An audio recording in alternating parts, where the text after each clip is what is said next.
आज जो शाहिद सिद्दीकी साहब की बुक जो आई विटनेस थी, वो एक पॉलिटिकल नरेशन करके बोल सकते हैं, और जो ये पहले प्रधानमंत्री से लेके अब तक के जो इवेंट्स हैं वो उनकी बुक में समराइज किए हैं। और ये सीजन जर्नलिस्ट और पॉलिटिशियन रह चुके हैं, और मैं शाहिद सिद्दीकी साहब को मुबारकबाद देता हूँ कि इतनी अच्छी तरह ये बुक में जो इवेंट्स 1960 से लेके अब तक जो हुए हैं वो नरेट किए हैं और समराइज किए हैं।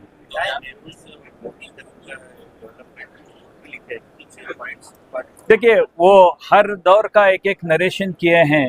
सो जैसा हिंदुस्तान बदलता गया वो भी उनके नरेशन और जो जो चैलेंजेस थे वो बहुत ही अच्छी तरह उनके बुक में लिखे हैं।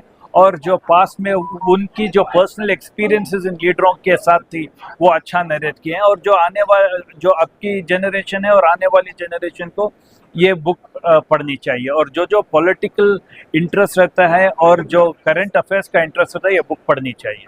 ज़्यादा से फंडामेंटल राइट्स, क्योंकि शाहिद सिद्दीकी साहब ऑलवेज जर्नलिस्ट फर्स्ट रह चुके हैं, इसीलिए कुछ सवाल पूछे हैं और फंडामेंटल राइट्स के बारे में भी सवाल पूछे। देखिए, ये जो किताब रिलीज हुई आई विटनेस बोल के, ये जनाब शाहिद सिद्दीकी साहब दिल्ली में नई दुनिया के एडिटर वगैरह हैं, लिहाजा उनका नज़रिया जो है वो शुरू से अब तक के सारे प्राइम मिनिस्टरों के बारे में उनका नज़रिया क्या था और किस किस ने क्या क्या किया उसके बारे में उन्होंने एक किताब के ज़रिए मालूम कराने की कोशिश की है।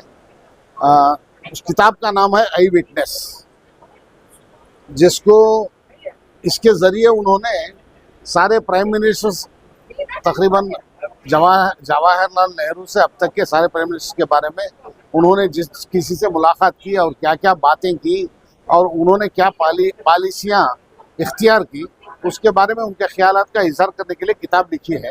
लिहाजा उसका आज इनाग्रेशन था, इजराई थी किताब की। जनाब रोशन बेग साहब उसका पूरा इंतज़ाम और उन्होंने और उनके फर्जंद रोमान बेग ने इसका इंतज़ाम किया था यहाँ रेडिसन होटल में बेंगलोर में। लिहाजा वो पूरा इनाग्रेशन अटेंड करके ये किताब सब लोग ख़रीद के जा रहे हैं और बहुत बड़ी बड़ी शख्सियतें यहाँ कर्नाटक की जमा हुई थी। मैं मुबारकबाद देता हूँ जनाब रोशन बेग साहब को, इतना अच्छा इंतज़ाम इजराई का, किताब की इजराई का करने की जो हालत है वो मुसलमाना की जो हालत है, आज अच्छा मैसेज देखो है, बेहतरीन मैसेज देखो है, जो मुसलमान क्या चीज़ है, क्या कर सकता मुसलमान, आगे कैसा बढ़ सकता, बहुत अच्छे मैसेज देखो है। जितने भी पुराने जितने भी साथियान थे आज एक पन पे एक टेबल पे आके बैठे थे, बहुत अच्छा कोरट था, डिसेंट कोरट था, बहुत एजुकेटेड कोरट था, लेकिन बहुत अच्छा मैसेज बहुत अच्छा देखो रहमान सिद्दीकी ने बहुत अच्छा मैसेज दी। इंशाल्लाह देखेंगे मैसेज के बारे में क्या आता है। ये यंग जनरेशन के वास्ते, हमारे बच्चों को, हमारे नवासे के वास्ते हमें ले कोई है, फ्यूचर के वास्ते ये पढ़ेंगे को हमें खुद खास ले कोई है। इसका मैसेज पूरे बच्चा इंडिया, ऑल ओवर इंडिया को एक मैसेज है, हर मुसलमान को एक मैसेज है, इसके बारे में जानो करो। सैयद बाबू मंगलाजपुरम सीनियर जर्नलिस्ट हैं शाहिद सिद्दीकी इस मुल्क के, तो उनके हौसला अफजाई करने के लिए जब उनकी किताब रिलीज हुई दिल्ली में तो मैं गया था। वहाँ फारूक अब्दुल्ला साहब, सलमान खुर्शीद साहब और रविशंकर प्रसाद, ऐसे शशि तरूर सब मौजूद थे। तो मैं समझा कि दक्षिण भारत, साउथ इंडिया में भी इनकी किताब का रिलीज का जलसा रखा जाए। इसके लिए मैं तमाम हर हिंदू, मुसलमान, क्रिश्चियन, जैन, सिख सब जमातों को यहाँ जमा के जलसा किया। मैं सबका शुक्रगुजार हूँ कि उन्होंने मुझे एक फ़ोन पर कॉल पर लबैक कहते हुए इतनी बड़ी सी तादाद में आए, मैं उनका शुक्रगुजार हूँ। ऐसे शख्सियत जो हैं शाहिद सिद्दीकी जैसे, इनकी हिम्मत देना चाहिए, इनको क़ुव्वत देना चाहिए, ऐसी ताकत है।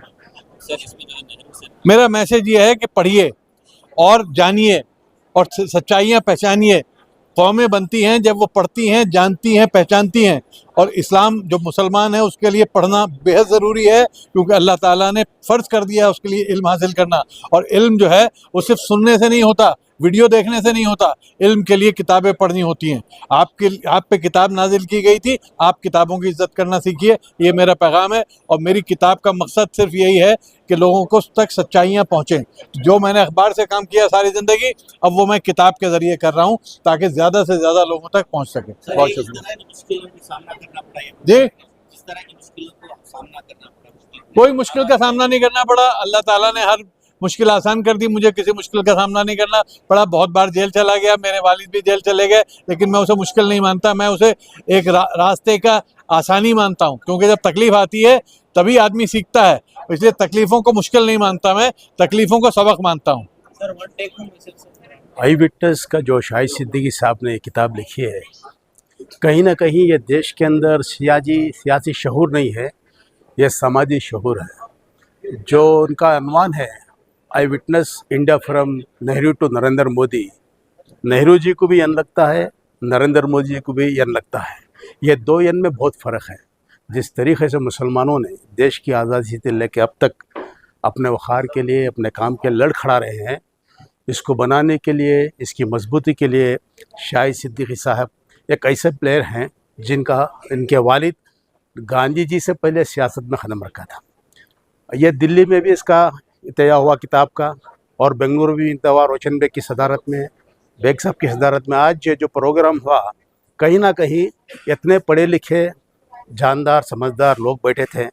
मुझे उम्मीद है आज के इस किताब के इनॉग्रेशन में बहुत सी चीज़ें सीखने को मिली, बहुत सी चीज़ें देखने को मिली, और हम शुक्रगुजार हैं रोशन बेग साहब के और शाहिद सिद्दीकी साहब के। आने वाले दिनों में मुसलमान उसी तरह से लड़ेगा जिस तरह से इनको लड़ना चाहिए। एक दिन ये भारत देश में मुसलमानों का मकाम बरकरार रहेगा, यह उम्मीद है।